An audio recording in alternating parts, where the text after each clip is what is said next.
La cornemuse enchantée. Dans un village triste et gris du nord de l'Écosse, un village qui a perdu toutes ses couleurs, une cornemuse se lamente. Elle est accrochée au mur d'un salon en guise de décoration. Quel triste sort que le mien! Quelle injustice! Finir ainsi, quel cafard! Moi qui étais la reine du bal du dimanche soir! Rien ne la réjouit. Les jours et les mois passent, et c'est du gris au gris. Un monde en noir et blanc, ce n'est pas très réjouissant. Un jour, une petite fille entre dans le salon. Elle s'appelle Jenna et vient passer ses vacances chez sa grand-mère. Pimpante et gaie, elle sautille partout. La cornemuse a le tournis.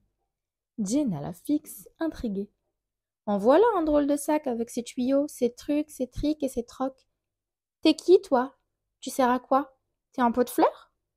La cornemuse proteste. Un peu de respect, voyons, je suis une cornemuse. Va vérifier dans ton dictionnaire. Et si tu veux tout savoir, j'appartenais à ton grand-père, Big Daddy. On faisait danser le village le dimanche.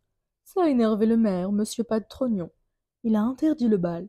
Le village est devenu tout triste. Ah, c'est pour ça que les gens ont la bouche à l'envers et les bras croisés et qu'ils secouent la tête en disant non, non. Eh oui, on ne peut pas vivre sans musique. On est comme un zèbre qui a perdu ses rayures et cherche son pyjama. La cornemuse donne un tout petit coup de tuyau sur le nez à Jenna. Ami? Ami, dit Jenna. Le lendemain matin, la cornemuse demande à Jenna d'ouvrir grand les fenêtres du salon. Tu vas voir ce que tu vas voir. Jenna se lève et fait entrer un long courant d'air frais. La cornemuse l'aspire. Sa poche gonfle, gonfle, gonfle, on dirait un coussin bien dodu. Jenna appuie dessus et ça fait un son de corne rauque. Puis ça vire au oulalaou, oulalaou. La grand-mère accourt et danse une gigue endiablée en retroussant ses jupons. Enfin, je m'amuse. Attention à monsieur Pas de Trognon, prévient la grand-mère en riant. Il ne va pas aimer du tout, ça va gronder. Même pas peur, dit la cornemuse. Viens, Jenna, on va se balader. Ça fait longtemps que je n'ai pas vu le village. Elle s'arrête devant une première maison qui bâille d'ennui. La cornemuse donne une leçon de musique à Jenna. Lève le bras plus haut, cale-moi sous ton épaule, laisse passer l'air, fais glisser tes doigts, redresse-toi, aspire un grand coup et souffle. Oh là là, t'es compliqué, toi. Et qu'est-ce que tu crois, qu'il suffit de claquer des doigts? Jenna recommence plusieurs fois. Tu y es presque, je suis fière de toi, dit la cornemuse.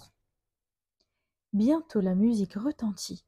Une petite fleur guillerette s'ouvre sur le gazon, puis une autre et une autre.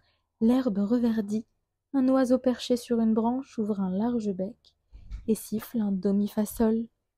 Un autre lui répond mi ré si la, et la maison rosit de plaisir. On a réussi, t'es la plus forte, madame Cornemuse. Et tu n'as encore rien vu. Attends que je joue mes tubes les plus connus. Mais au premier étage, des volets claquent. Une fenêtre s'ouvre. Un homme patibulaire brandit les poings et vocifère. Vous allez vous taire ou je vous réduis en purée de vers de terre. C'est monsieur Pas de Trognon, chuchote la cornemuse. Il est vraiment grognon. Monsieur Pas de Trognon se précipite, arrache la cornemuse des mains de Jenna et l'emporte chez lui. Il la jette dans la cave toute noire et ferme la porte à clé. Clic, clac. La cornemuse joue 3 notes qui disent à Jenna « Ne t'en fais pas, je vais m'échapper, je suis une guerrière, moi. » Au fond de la cave, elle avance un tuyau, puis un autre, rampe sur le sol, se hisse à la hauteur d'un soupirail, se glisse entre les barreaux et réussit à s'évader. Une petite brise qui passe par là se penche sur elle. « Vas-y, petite brise, remplis-moi d'air. Il faut que je reprenne des forces pour rejoindre Jenna. » La brise souffle, souffle, et la cornemuse s'envole. Sur la place du village, Jenna et sa grand-mère l'aperçoivent et sautent de joie. « T'es la plus forte, madame Cornemuse. Nous n'allons pas en rester là. Poursuivons notre mission et repeignons le village de toutes les couleurs. Les voilà parties dans un de ces remue-ménages. Elles s'arrêtent devant chaque maison et jouent des chansons. Mettez du rose, claironne la grand-mère.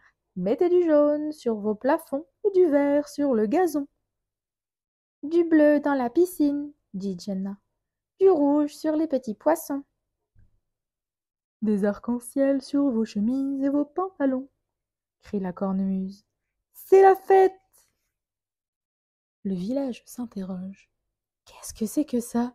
Ça donne envie de gigoter, de faire la roue et de peindre partout, chantent les enfants. Et pourquoi pas, disent les habitants, qui sourient et décroisent les bras. Ils courent chercher des pinceaux, de la peinture, des échelles, des pulls marins, des cols bateaux, des pieds de poule, des écossais, des grands châles colorés. La cornemuse joue à tue-tête, et en passant devant la maison de monsieur Patrognon, elle l'éclabousse de roses, de couleur bleue et de couleur verte. Le maire, un instant ébahi, se frotte les yeux, les bras, les jambes et les chaussettes, puis finit par éclater de rire et tout le village l'imite. La musique est plus forte que tout, clame la cornemuse. Et le dimanche soir, sur la grande place, c'est la fête. Monsieur Patrognon aimerait bien danser, mais il n'ose pas. Allez, venez, lui lance la grand-mère, prise dans un tourbillon endiablé. Elle le prend par le bras, l'entraîne. Il tournicote sous les gongons, flonflons et les lampions. Les villageois applaudissent pendant que sur une estrade, Jenna et la cornemuse dansent le oulala. Depuis ce soir-là, tous les dimanches, c'est la fête dans le village. Le lundi, le mardi, le mercredi, le jeudi, le vendredi aussi, et pourquoi pas le samedi. Le samedi, la cornemuse se repose partie. L'histoire est terminée.